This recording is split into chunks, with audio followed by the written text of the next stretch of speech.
सभी लोगों को नमस्कार। अक्सर लोग आजकल प्रश्न ये करने लगे हैं कि परम पूज्य गुरुदेव कहते रहे पंडित श्री राम शर्मा आचार्य कि मैं व्यक्ति नहीं हूँ, विचार हूँ।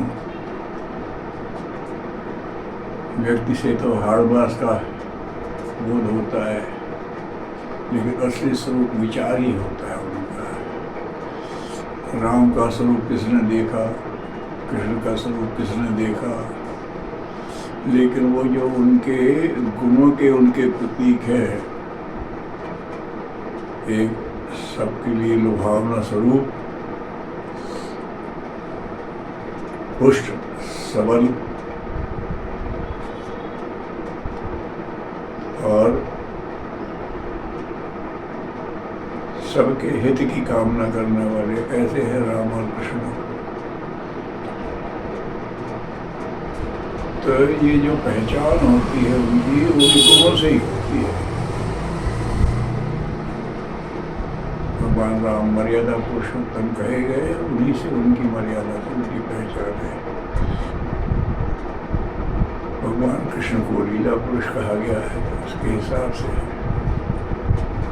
तो ये गुणवाचक ही होता है। तो व्यक्ति का भी स्वरूप गुणवाचक भी होता है, राम का, कृष्ण का। इसीलिए गुरुदेव भी कहते थे बेटा मैं व्यक्ति नहीं हूँ, विचार हूँ। गुरुदेव के शरीर की जो सेवा करते हैं उन्हें क्या मिलेगा, और जो उनके विचार का सेवन किया है, राम जी की शरीर की सेवा करने वाले उनके शरीर की सेवा करते रहे, वैसे के वैसे बने रहे। लेकिन जो उनका विचार स्वरूप समझा वो कुछ के कुछ हो गए। भगवान रामकृष्ण परमहंस का भी यही है। उनका भांजा हृदयनाथ उनकी शरीर की खूब सेवा की, वो कहते भी थे कि बेटा ये शरीर बचा है तो हृदय की वजह से बचा है। जब वो सवारी में चले जाते थे तो देखभाल करने वाला कोई नहीं होता था, वही देखता था, उन्हें तो अपना कुछ ध्यान ही नहीं रहता था। तो कहने का मतलब ये है कि जो उनके शरीर की सेवा की वो हृदयनाथ फिर बाद में कपड़े की फेरी लगाता रहा, और जिन्होंने उनके विचार को पकड़ा वो विवेकानंद, ब्रह्मानंद जैसे स्तर तक पहुंच चुके, जिन्होंने कर दिया, सब जानते हैं उनको।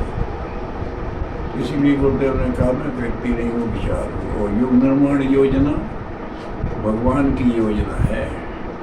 युग का निर्माण मनुष्य की बुद्धि की बात नहीं है, ईश्वर कहीं करेगा। युग कितना बड़ा होता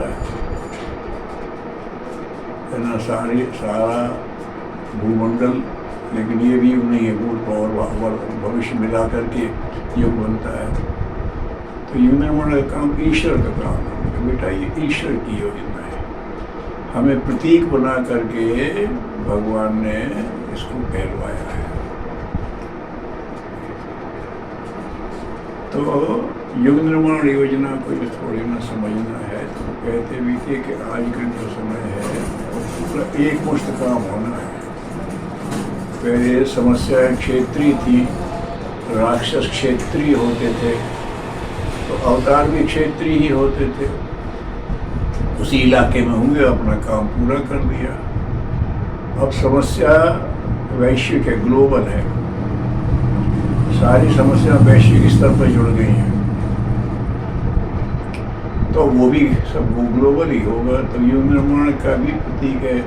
नहीं, वो पंडित श्री राम शर्मा आचार्य नाम के एक ब्राह्मण हुए थे, उन्होंने कहा ठीक है, उन्होंने कहा होगा, लेकिन उन्होंने जिस लेतर पे कहा है वो उन्होंने वैश्विक रूप से ही कहा है। उन्होंने कहा मैं अब सूक्ष्म से कारण में जा रहा हूँ।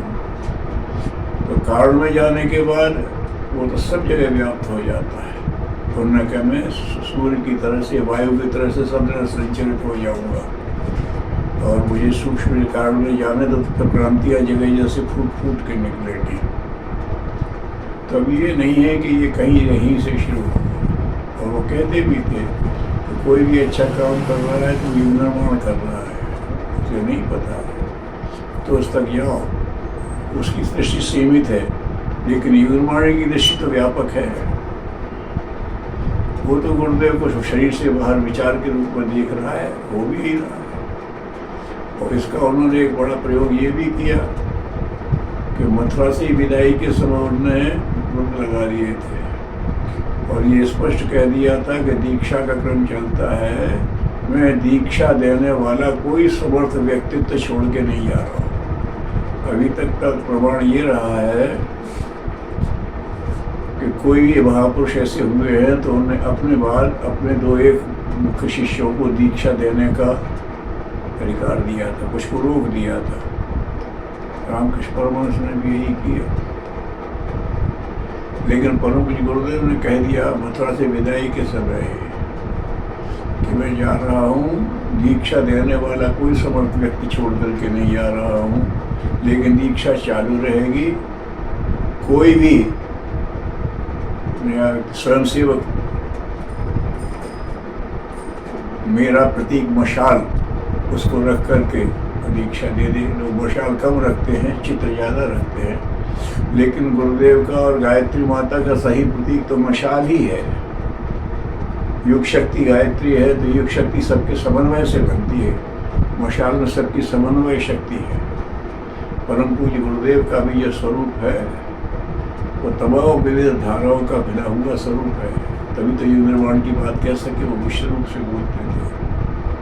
तो युग निर्माण समझाना है तो उसको यही कहे कि जो व्यक्ति आत्म कल्याण और लोक कल्याण के प्रति जागरूक है वो उसके लिए ईमानदारी से प्रयास कर रहा है, तो वो युग निर्माण ही कर रहा है। ये युग निर्माण की परिभाषा जो भी जिसमें आत्म कल्याण और जन कल्याण का दोनों भाव है, दोनों की जो संतुलन बनाते हुए काम कर रहा है, वो युग निर्माण ही कर रहा है। और उसको परमार्थ सत्ता और ऋषि सत्ता का संरक्षण और सहयोग भी मिलेगा। पूर्व प्रेरक रघुवंशी भूषण, भगवान तो प्रेरणा देते हैं और जिस शरीर को माध्यम बना देते हैं, प्रेरणा देते, वो करने लगता है तो वही उसका प्रतीक बन जाता है। तो गुरुदेव ने भी इस काम को सूक्ष्मीकरण साधना में यूँ किया। यहाँ की समस्या समझने के लिए आए।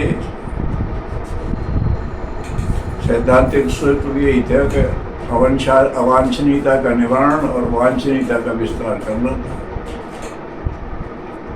सीधे से सूत्र ने कह दिए, मनुष्य में देवत्व का उदय और धरती पर स्वर्ग का अवतरण हमारा उद्देश्य है। तो इसके लिए जो भी प्रयास होंगे वो युग निर्माण के अंतर ही माने जाएंगे, कोई समझ रहा हो चाहे ना समझ रहा हो।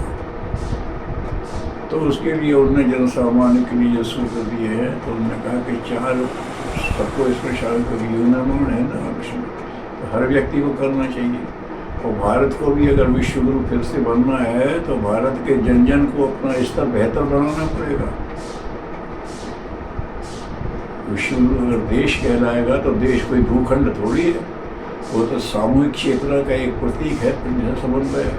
तो हर व्यक्ति को अपना स्तर उठाना पड़ेगा। तो उसके लिए क्या करना चाहिए, और अगर विश्व बंधुत्व की बात कर रहे हैं तो भी करना चाहिए।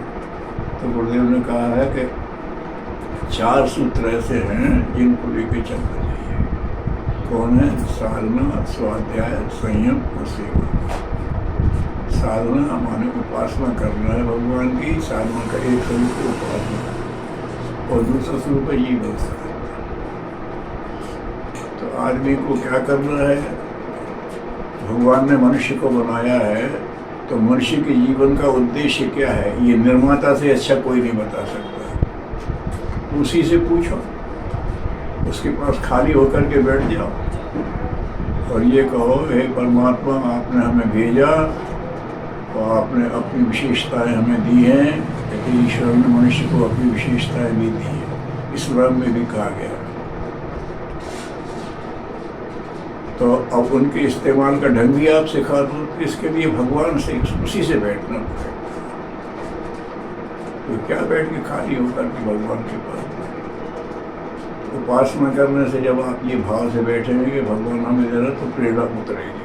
और प्रेरक रघुवंशी भूषण, प्रेरणा उतरेगी। उस प्रेरणा को समझ करके, उसका मूल्यांकन करके जब आप प्रयास शुरू करेंगे तो फिर वो काम आगे बढ़ेगा।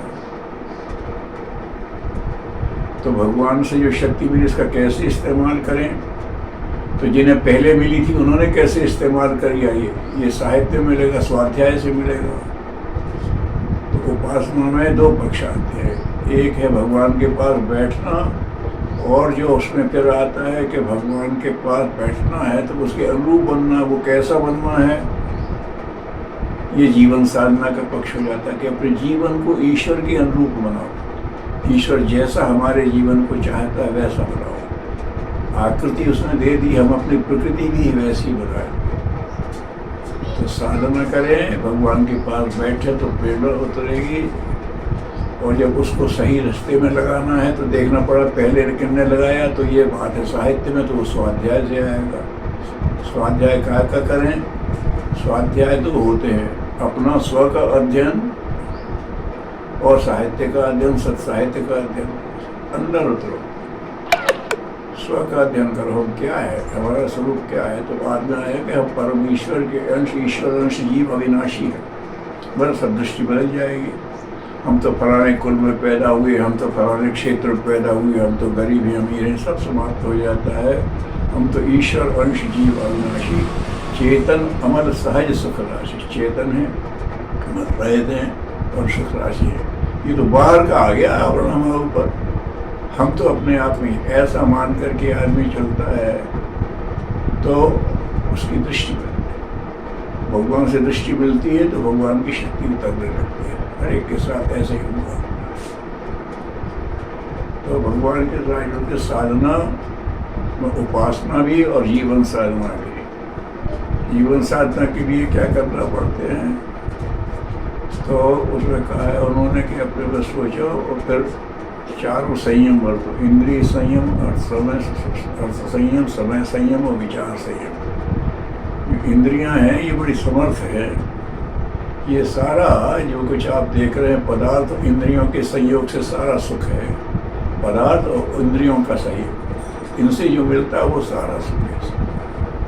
इंद्रियाणी परान्या हो, ये बहुत परे है, लेकिन इनसे भी परे मन है। ये जहाँ हो जाए तो इसकी गति ऐसी है कि दूर से दूर, पास से पास, उसे कहीं सौर मंडल तक जाने में क्षण भर भी समय नहीं लगता, फट से लौट जाता है। प्रकाश को आने में 8 मिनट लगते हैं। तो ये जो मन जो है उसकी सार्थक, तो इंद्रियों और मन की सामर्थ्य को समझ करके उसको सही दिशा में लगा दे। इसकी करता है तो अपना साधना स्वाध्याय आते हैं और फिर संयम बरतना पड़ता है। इंद्रियों में बड़ी शक्ति है लेकिन बिखरने मत दो। अपने बर्तन को जो रखना है उसका पैदा ठीक होना चाहिए। टेढ़ा रहेगा तो उसमें पानी कितना आएगा, लुढ़क जाएगा, और कहीं जीवन छेद है तो और भी मुश्किल है। तो अपने व्यक्तित्व को संतुलित रखना और छिद्र रहित रखना, ये साधना के अंदर आता है। तो इंद्रिय संयम, इंद्रियों की शक्ति बिखरने मत दो, अर्थ की शक्ति बिखरने मत दो। पैसा आता है तो ये लक्ष्मी का स्वरूप है, लक्ष्मी है, ये तो विष्णु की अर्धांगिनी है, विष्णु पोषण वाले देवता है। यहाँ पोषण का काम चल रहा है वही लक्ष्मी होती है, और तो नहीं तो वो माया हो जाती है जो नचाती है और कुछ नहीं करती है, और समेट। लेकिन जहाँ विष्णु का काम हो रहा है, जहाँ पोषण हो रहा है, उसमें सहयोगी बन जाती है कौन की, लक्ष्मी की शक्ति। तो धन को भी ऐसा ही स्वरूप है, वो व्यसन में नहीं लगाना है, उसे श्रीमंत बनाना है, भगवान के काम। तो इंद्रिय संयम, अर्थ संयम और समय संयम। समय ही मूल संपदा है, जब तक समय है तब तक शरीर है, जब तक शरीर है तब तक समय है, चलाएगा। तो समय का उपयोग जिसने कर लिया, भगवान ने ये सबको है ना, दिन में 24 घंटे सबको दिए हैं, सवेरे से शाम तक। गुरुदेव को भी वही दिए थे। उनने अपना भगवान के हिसाब से जब काम करता तो उसकी एफिशिएंसी बढ़ जाती है, कार्य क्षमता बढ़ जाती है। और गुरुदेव 80 साल में 800 साल का काम करके चले गए। ये भी कहते थे कि मैंने एक जीवन के साथ 5 जीवन एक साथ जी लिए हैं। एक जीवन सदगृहस्थ का, सदगृहस्थ की सारी जिम्मेदारियाँ उन्होंने स्वीकार की, किसी को नकारा नहीं, उनको निभाया भी। एक है साधक का, तो आदमी जीवन में साधना करे, उतनी साधना कर ली और उससे उतनी शक्ति अर्जित कर ली कि लोगों का, अनंत लोगों का भला कर रहे हैं। तो ये उन्होंने दूसरा किया कि मैंने एक वो किया गृहस्थ का, एक साधक का, एक मैंने लेखक का। आदमी लिखते ही रहे तो इतना लेके आदमी को साहित्य देख के लगता कैसे गुरुदेव ने लिख लिया, लेकिन इसी समय में लिख लिया। और एक उन्होंने कहा था कि मैंने जो अपना बनाया है सदगृहस्थ का, साधक का, लेखक का और विचारक का। इतना विचार दिया है उन्होंने, लोग आश्चर्य करते हैं। और सूक्ष्मीकरण में जाकर के उन्होंने उसको अंतरिक्ष में स्थापित कर दिया। और एक उनका है लोक संगठन तक का, सबसे बड़ा संगठन उसमें हुआ है तो अपने कार्यकाल में बुद्ध का बना था। और पंडित श्री राम शर्मा आचार्य का संगठन उनका शरीर रहते हुए भी उससे भी बड़ा हो गया। तो ये उन्होंने 5 साल एक साथ ऐसे जिए। वो कहते थे कि मैं तो उसके लिए ये है। तो आदमी एक साथ तमाम कितने कार्य कर सकता है, एक आश्चर्य की बात है। तो उन्होंने कहा कि ये काय से हुआ, संयम से सदा है। उन्होंने इंद्रियों की शक्ति की, मन की शक्ति को बिखरना नहीं दिया। बुद्धि की शक्ति, मन, बुद्धि, चित्त, अहंकार, इन शक्तियों को बिखरना नहीं दिया। इनको सही दिशा में लगाया तो कमाल हो गया, विवेक होते हैं। और फिर उन्होंने कहा सूक्ष्मीकरण साधना जो उन्होंने की थी, काम तो उनके ज़्यादातर सूक्ष्म में ही हुए हैं। वो कहते थे कि मेरे काम को देखना है तो ऐसे देखो जैसे समुद्र में तैरता हुआ ग्लेशियर, वो 10 में से 1 हिस्सा ऊपर दिखता है, 9 हिस्सा पानी में डूबा रहता है। दिखता नहीं कितना विशाल, इसलिए कभी कभी जहाज़ों के एक्सीडेंट हो जाते हैं। तो उन्होंने कहा कि मेरा तो काम सूक्ष्म ही ज़्यादा, ऊपर तो 1/10 या 9/10 तो अंदर ही था। तो सूक्ष्मीकरण साधना में उन्होंने क्या किया, वो यहाँ आए, उन्होंने देखा, कुछ नियम बनाए कि इन नियमों से आदमी चलेगा तो युग निर्माण का काम पूरा हो जाएगा। उसे सब तक पहुँचाना है, पूरे विश्व का एक मुश्त काम होना है। अब सारी चीज़ें ग्लोबल हो गई हैं तो ये निर्माण भी ग्लोबल भी होगा, तो सब तक जाएगा। तो वो जो योजना बना करके उन्होंने जाकर सूक्ष्म जगत में स्थापित कर दी। 2 प्रयोग किए थे। एक दफ़ा उन्होंने गुरु सत्ता का स्थापन कर दिया सूक्ष्म में। तो कोई भी एक नया स्वयं सेवक बैठ के दीक्षा दे रहा होता है, बड़े बड़े समर्थ, बड़े बड़े अधिकारी, बड़े बड़े योग्य पुरुष विद्वान दीक्षा लेते हो, हर एक ये अनुभव करता है कि दीक्षा हमने गुरुदेव से ली है। ये उनके सूक्ष्मीकरण प्रयोग का ही प्रताप है। तो ये उन्होंने ऐसे प्रयोग किए और हो भी रहा है, सब प्रैक्टिकल लोग कर भी रहे हैं। किसी व्यक्ति विशेष की ज़रूरत नहीं, किसी व्यक्ति विशेष की ज़रूरत नहीं है। आज तो हमारे यहाँ तो नियमित दीक्षा में तो हमारी बहनें ही देती हैं। बहनों को तो उन्हें गायत्री नहीं कर सकते, लेकिन गायत्री जब भी रही हैं और गायत्री मंत्र की दीक्षा भी दे रही हैं और सब सफल हो रहा है। तो ये विलक्षण प्रयोग गुरुदेव ने अपने जीवन में किया है। तो युग निर्माण योजना की बात जहाँ लोगों को समझाना है तो सब कहता है जो भी अपने व्यक्ति निर्माण, समाज, परिवार निर्माण, समाज निर्माण के लिए कहीं कुछ भी अच्छा कर रहा है तो उन्होंने कहा उसके पास जाओ, उसकी सराहना करो और फिर उसको धीरे से योजना को पूरी करो। वो समाज निर्माण में सीधे लग जाता है, लेकिन व्यक्ति निर्माण, परिवार निर्माण जो हम जुड़े हैं तो वो उसमें समग्रता आ जाती है। तो इस तरह से लोगों के लिए उन्होंने कहा कि आदमी अपने इस क्रम में साधना, स्वाध्याय, संयम और सेवा साधना करेगा तो संयम अपने आप बनेगा। और फिर अगर संयम सर गया तो सेवा ही करने योग्य रह जाती है, दूसरा काम रह ही नहीं जाता है। और सेवा भी 2 तरह की कही है। एक सेवा वो है जो सुविधा संवर्धन की होती है, ये बिल्कुल सहज है। कोई भी आदमी प्याऊ लगा दी, लोगों को सुविधा मिल गई है, शेड बनवा दिया, लोग यात्रा विश्राम करते हैं, यात्रियों के लिए शेड बनवा दिए, बन गया किसी का। उससे आगे की होती है जो सुविधा संवर्धन की बात है, उसके बाद पीड़ा निवारण की होती है। अस्पताल बनवा दिया, मदद कर दी किसी की, तो सुविधा संवर्धन से श्रेष्ठ सेवा है पीड़ा निवारण का। और पीड़ा जिस कारण से होती है वो मनुष्य का स्वभाव से अपने गिर जाता है, तो पतन निवारण। तो सबसे बड़ी फिर उन्होंने कहा कि सुविधा संवर्धन से बड़ी सेवा है पीड़ा निवारण, और पीड़ा निवारण से भी बड़ी सेवा है पतन निवारण। मनुष्य अपने स्तर से पतित हो जाता है तो वो पीड़ा का कारण बनता है, खुद भी पाता है, दूसरों को भी देता है। तो ये सब जो उन्होंने सूत्र बनाए थे, इनको उन्होंने सूक्ष्म में स्थापित कर दिया और वो सूक्ष्म में स्थापित हो गए। कहीं भी कोई भी दीक्षा दे रहा है, हम लोग अनुभव कर रहे हैं तो उससे ज्ञान सार्वभौम हो गया, सबको मिल रहा। उन्होंने कहा था मुझे सूक्ष्म से कारण में जाने दो, फिर क्रांतियाँ जगह जगह फूट फूट करके निकलेंगी। आप देखिए, सूक्ष्म देखिए। विश्व स्तर पर उन्होंने कहा भी था कि देखो हर स्तर पर हो जाएगा, भारत को विश्व में बनना है तो सब बढ़ेगा, सैन्य दृष्टि से बढ़ेगा, सैन्य दृष्टि से भारत पहुँच गया है कई मामलों तो नंबर 1, कहीं 2, कहीं 3। और उनका वैज्ञानिक दृष्टि, हमारे वैज्ञानिक कमाल करके दिखा रहे हैं। सबसे पहले मंगल ग्रह के लिए भेजने में सफल हो गए, पहले उसमें चंद्रमा के उस क्षेत्र में दक्षिणी ध्रुव में जहाँ नहीं पता भाव उतारने में सफल हो गए। एक सब कमाल हो रहा है। दैवी चेतना, ऋषि चेतना सबके माध्यम, हर प्रतिभा के माध्यम से काम कर रही है और वो प्रतिभा को पता नहीं है लेकिन उनको एडॉप्ट कर लिया गया है। ऐसे ही होता है। अगर रेडियो ट्रांसमिशन हो गया है तो जहाँ पर भी वो फ्रीक्वेंसी जनरेट होगी वो उतर जाएगा। तो जिस भाव से कहते हैं वो ज्ञान उतरता है, अपना काम कर रहा है। तो ये गुरुदेव का साधना, स्वाध्याय और संयम, उसमें इंद्रिय संयम, अर्थ संयम, समय संयम और विचार संयम, समय का ठीक कर और विचार को भटकने मत दो। विचारों के बारे में गुरुदेव ने कहा है कि विचारों को आवारा कुत्ते की तरह किसी भी हांडी में मुंह डालने के लिए नहीं छोड़ना चाहिए। इधर भी घुसेगा नहीं, हमारा जो लक्ष्य है उसी के अनुसार विचार करेगा। वो कह भी थे कि बात चल रही है तो सर पे, हमने इतना घी नहीं खाया कि बेकार की बात में विचार, अपने विषय पे आओ। तो विषय मत रखना है तो इसमें ही बिखर जाता है आदमी। तो ये उन्होंने साधना, स्वाध्याय, संयम, सेवा दिए हैं और इनके पालन करने के लिए हर एक को समझदारी, ईमानदारी, जिम्मेदारी और बहादुरी करना चाहिए। समझदारी मूल है। हमारी समझदारी ये है कि हम मिशन के लिए काम कर रहे हैं तो उसमें हम उसी में ही हम ईमानदार हैं।